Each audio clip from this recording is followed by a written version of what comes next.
Hello all of you, welcome back to my channel. मैं आज आप सबके साथ ह्यूमन रिप्रोडक्शन से मेंस्ट्रुएशन साइकिल शेयर कर रही हूँ। तो चलिए अपनी वीडियो को स्टार्ट करते हैं। देखिए, मेंस्ट्रुएशन साइकिल क्या होती है या मेंस्ट्रुएशन फेज क्या होता है, ये पहले जानते हैं। मेंस्ट्रुएशन साइकिल की बात करें तो फीमेल में जब प्यूबर्टी यानी यौवनारंभ आरंभ होता है तो वो पूर्ण तरह से फीमेल बनती है। सेकेंडरी सेक्सुअल ट्रेट्स डेवलपमेंट करते हैं, जिसमें आवाज़ का पतला होना, मेमोरी ग्लैंड का बढ़ना, मेंस्ट्रुएशन साइकिल का स्टार्ट होना, शरीर के या बॉडी में ओवरी और उसके यूट्रस में बदलाव देखने को मिलता है। फीमेल की बॉडी में बदलाव देखने को मिलता है। फीमेल की जो बॉडी होती है उसके ओवरी में बदलाव देखने को मिलता है और उसके यूट्रस की यूट्रिन वॉल जो एंड्रोमेट्रियम होती है, आपकी स्क्रीन पर शो हो रहा होगा डायग्राम यूट्रस का। यूट्रस की इस जो सबसे अंदर की वॉल होती है जिसे एंडोमेट्रियम कहते हैं, वो सेकेंडरी oocyte सेल के साथ ब्लड के साथ शेड ऑफ होने लगती है, झड़ने लगती है, डीजर्मिनेट होने लगती है, जिससे शरीर जिसे हम मेंस्ट्रुएशन फेज कहते हैं जिसे हम मेंस्ट्रुएशन फेज कहते हैं। This cycle is called as a menstruation cycle. इसे मेंस्ट्रुएशन साइकिल कहते हैं। ये पीरियड लोगों में क्या होता है, अलग अलग अवधि का होता है। किसी फीमेल में 35 दिन का होता है, किसी में 38 दिन का होता है, किसी में 33 दिन का होता है। लेकिन इसकी अवधि अगर देखा जाए तो ये टोटल 28 दिन की होती है। टोटल 28 दिन की इसकी अवधि होती है। और जैसे हम मेंस्ट्रुएशन फेज या मेंस्ट्रुएशन पीरियड कहते हैं। तो चलिए हम यहाँ डायग्राम के थ्रू समझेंगे कि मेंस्ट्रुएशन साइकिल कैसे हमारी बॉडी में बदलाव लाती है और किस तरह से फीमेल की बॉडी में बदलाव लाती है और उसके यूट्रस और ओवरी में क्या बदलाव होते हैं। तो चलिए जानते हैं, लेकिन इससे पहले आप दो टेक्निकल टर्म जान लीजिए, जिसको हम कहते हैं सबसे पहले मेनार्की और दूसरा टर्म है मेनोपॉज। मेनार्की क्या होती है, ये आपकी स्क्रीन पर शो हो रही होगी। मेनार्की जो होती है, जब किसी भी फीमेल में मेंस्ट्रुएशन साइकिल पहली बार स्टार्ट हो रही होती है तो उसे मेनार्की कहते हैं। और मेनोपॉज जब किसी भी फीमेल में 40 से 50 की एज में मेंस्ट्रुएशन साइकिल स्टॉप हो रही होती है तो उसे हम मेनोपॉज कहते हैं। तो ये दो टेक्निकल टर्म आपको जानने चाहिए कि मेनार्की और मेनोपॉज क्या होता है। अब हम इससे जानेंगे चार्ट के थ्रू और इस डायग्राम के थ्रू जानेंगे कि कैसे हम मेंस्ट्रुएशन साइकिल बॉडी में या यूट्रस पर और ओवरी पर बदलाव करती है। देखिए, सबसे पहले इस डायग्राम को आपको विजिबल हो रहा होगा। यहाँ पर 4 फेजेस दे रखे हैं। एक तो मेंस्ट्रुएशन फेज, दूसरा pre ovulatory phase, ovulatory phase, post ovulatory phase. देखिए, सबसे पहले मेंस्ट्रुएशन फेज क्या होता है, ये 1 से 5 दिन का होता है। मेंस्ट्रुएशन फेज 1 से 5 दिन का होता है। प्री ओव्यूलेटरी फेज 6 से 13 दिन का होता है। ओव्यूलेटरी फेज 1 दिन का होता है और इसे ओव्यूलेटरी फेज कहते हैं। 15 से 28 दिन का जो होता है वो पोस्ट ओव्यूलेटरी फेज होता है। मैं इसे फिर से रिपीट कर देती हूँ क्योंकि ये आपको जानना जरूरी है। मेंस्ट्रुएशन फेज 1 से 5 दिन का होता है। प्री ओव्यूलेटरी फेज 6 से 13 दिन का होता है। ओव्यूलेटरी फेज जिसे ओव्यूलेशन कहते हैं, जहाँ पर ओवम का निर्माण हो रहा होता है, वो 1 दिन का होता है, 14वां दिन जिसे हम कहते हैं। और 15 से 28 दिन को हम पोस्ट ओव्यूलेटरी फेज कहते हैं। देखिए, इस डायग्राम के थ्रू सबसे पहले ओवरी में होने वाले बदलाव को ओवेरियन साइकिल और यूट्रस में होने वाले बदलाव को यूट्रन साइकिल कहेंगे। मेंस्ट्रुएशन फेज क्या होती है, मेंस्ट्रुएशन फेज 1 से 5 दिन का होता है। इसमें यूट्रस आपकी स्क्रीन पर शो हो रहा है। यूट्रस की जो अंदर की एंड्रोमेट्रियम की वॉल होती है उसमें बदलाव होता है, कॉन्ट्रैक्शन होता है और एंड्रोमेट्रियम की वॉल डीजनरेट होने लगती है सेकेंडरी oocyte सेल के साथ, ब्लड के साथ। सेकेंडरी oocyte सेल और ब्लड के साथ डीजनरेट होने लगती है, यानी शेड ऑफ होने लगती है। और सेकेंडरी oocyte सेल के साथ, ब्लड के साथ, जिसे मेंस्ट्रुएशन फेज या मेंस्ट्रुएशन फ्लो कहते हैं। तो ये तो आपका पहला हो गया मेंस्ट्रुएशन फेज। अब बात करते हैं pre ovulatory phase. Pre ovulatory phase जो होता है वो 6 से 13 दिन का होता है और इसमें एंटीरियर पिट्यूटरी ग्लैंड आपके सामने बनी हुई है।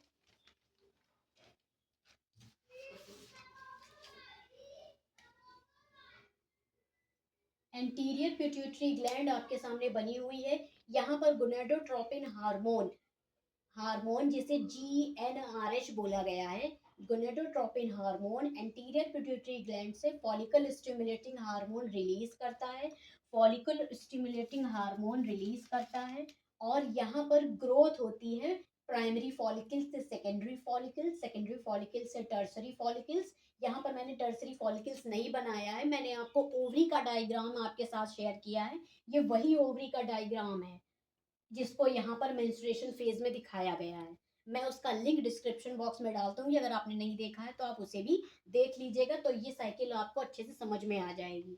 तो सेकेंडरी फॉलिकल से टर्सरी फॉलिकल्स, टर्सरी फॉलिकल से मैच्योर ग्रैंड फॉलिकल में बदल जाती है। क्योंकि यहाँ पर एस्ट्रोजन का निर्माण होता है, यानी एस्ट्रोजन हार्मोन का निर्माण होता है, और यहाँ पर पॉलीफिरेशन होता है। पॉलीफिरेशन का मतलब हो गया एंड्रोमेट्रियम की वॉल यहाँ पर डेवलपमेंट करती है, जिसे पॉलीफिरेटिव फेज भी कहते हैं। एंडोमेट्रियम की वॉल डेवलपमेंट करती है जो 6 से 13 दिन तक होती है, जिसे प्री ओव्यूलेटरी फेज कहा जाता है। अब बात करते हैं ओव्यूलेटरी फेज की, जो सिर्फ 14वें दिन होता है, जो सिर्फ 14वें दिन होता है, और ये इसको ओव्यूल्यूशन भी कहते हैं। देखिए यहाँ पर एंटीरियर पिट्यूटरी हार्मोन, सबसे पहले मैं आपको ये बता दूं, जब यहाँ पर एस्ट्रोजन का निर्माण हो रहा था तो एंड्रोमेट्रियम की वॉल डेवलपमेंट कर रही थी। एंड्रोमेट्रियम की वॉल जब डेवलपमेंट कर रही थी तो एस्ट्रोजन से एक नेगेटिव फीडबैक जाता है इंटीरियर पिट्यूटरी ग्लैंड के पास, वो एफएसएच के यानी फॉलिकुलर स्टिमुलेटिंग हार्मोन के रिलीज को बंद कर देता है। क्यों? क्योंकि हमको मैच्योर ग्रैंड फॉलिकल तो मिल गई है, हमें और की ज़रूरत नहीं है, इसलिए यहाँ पर हमको फॉलिकुलर स्टिमुलेटिंग हार्मोन की ज़रूरत नहीं है। इसलिए यहाँ पर एस्ट्रोजन से नेगेटिव फीडबैक जाता है इंटीरियर पिट्यूटरी ग्लैंड के पास, जो फॉलिकुलर स्टिमुलेटिंग हार्मोन के रिलीज को बंद कर देता है, क्योंकि हमें मैच्योर ग्रैंड फॉलिकल मिल गई है। अब इसी के बाद large amount of oestrogen create a positive feedback of a pituitary gland. तो एंटीरियर पिट्यूटरी ग्लैंड से लार्ज अमाउंट में एक पॉजिटिव फीडबैक जाता है, यहाँ पर ल्यूटिलाइजिंग हार्मोन यानी एलएच हार्मोन रिलीज होता है, और ruptured Graafian follicle release of secondary oocyte। यहाँ पर ग्रैंडफिन फॉलिकल, जो मैच्योर ग्रैंडफिन फॉलिकल थी, वो यहाँ पर आकर के रप्चर्ड हो जाती है, फट जाती है, और फट जाने के बाद सेकेंडरी oocytes को रिलीज करती है। सेकेंडरी oocyte का मतलब हो गया यहाँ पर ओवा रिलीज हो रहा है फीमेल का। यहीं पर अगर इसे हम एवोल्यूशन या ओव्यूलेटरी फेज कहेंगे। लेकिन जब यहाँ पर फर्टिलाइजेशन की प्रोसेस कंप्लीट होती है और जैसे ही ओवा निकलेगा सेकेंडरी oocyte से, तो यहाँ पर ओव्यूलेटरी फेज होगी, ओव्यूल्यूशन होगा। यहाँ पर अगर फर्टिलाइजेशन की प्रोसेस कंप्लीट हो रही होती है तो प्लेसेंटा से बनने वाले जितने भी हार्मोन होंगे वो सब प्रेगनेंसी को मेंटेन करने का काम करेंगे। लेकिन अगर यहाँ पर बाई चांस फर्टिलाइजेशन नहीं होता है तो ओव्यूल्यूशन होगा और एंड्रोमेट्रियम की वॉल और डेवलपमेंट करेगी, जिसे हम ओव्यूलेटरी या ओव्यूल्यूशन फेज कहेंगे। अब बात कर लेते हैं सबसे लास्ट पोस्ट ओव्यूलेटरी फेज की, जो 15 से 28 दिन का होता है। 15 से 28 दिन का पोस्ट ओव्यूलेटरी फेज होता है। यहाँ पर जो सेकेंडरी oocyte था, जो ओवम का निर्माण कर रहा था, यहाँ पर फर्टिलाइजेशन की प्रोसेस ना होने पर एंड्रोमेट्रियम की वॉल को डेवलपमेंट कर रहा था, जो आगे चल करके ल्यूटिलाइजिंग हार्मोन की प्रेजेंस में कार्पस ल्यूटम में बदल जाती है, और कार्पस ल्यूटम से सिक्रेटिव फेज डेवलपमेंट करती है, और एंड्रोमेट्रियम की वॉल पूर्णतः डेवलप हो जाती है, यानी कंप्लीटली डेवलपमेंट करती है, और उसके बाद फिर से मेंस्ट्रुएशन फेज स्टार्ट हो जाता है। यहाँ पर प्रोजेस्टेरोन और एस्ट्रोजन का निर्माण होता है, और एंड्रोमेट्रियम की वॉल पूर्ण यानी कंप्लीटली डेवलपमेंट करती है। लेकिन मेंस्ट्रुएशन फेज फिर से स्टार्ट हो जाती है। 1 2 3 आपको दिख रहा होगा, यहाँ से 1 2 3 शुरू हो गया है, जो यहाँ पर शुरू हुआ था, यानी मेंस्ट्रुएशन फेज यहाँ पर स्टार्ट होगी, जिसे मेंस्ट्रुएशन फेज यहाँ पर स्टार्ट होगी जब प्रोजेस्टेरोन और एस्ट्रोजन का लेवल लो हो जाएगा। प्रोजेस्टेरोन और एस्ट्रोजन का लेवल लो हो जाएगा, एंडोमेट्रियम की वॉल जो होगी वो कॉन्ट्रैक्शन करेगी और डिजर्नेट होगी। क्या डिजर्नेट होगी? सेकेंडरी oocyte एंड्रोमेट्रियम की वॉल ब्लड के साथ शेड ऑफ होने लगेगी, जिसे मेंस्ट्रुएशन फेज कहेंगे। आई होप ये पूरा डायग्राम आपको समझ में आ गया होगा। अगर आपको ये चीज़ समझ में नहीं आई है, तो आप मुझे फिर से बताइएगा, मैं इसे फिर से एक्सप्लेन कर दूँगी। लेकिन इस फ़ेज़ को, पोस्ट ओव्यूलेटरी फ़ेज़ को सेक्रेटिव फ़ेज़ भी कहते हैं, ये भी जान लीजिए कि सेक्रेटिव फ़ेज़ भी पोस्ट ओव्यूलेटरी फ़ेज़ को कहते हैं। आई होप ये आपको अच्छे से समझ में आ गया होगा। मिलते हैं नेक्स्ट टॉपिक पर। Thank you so much.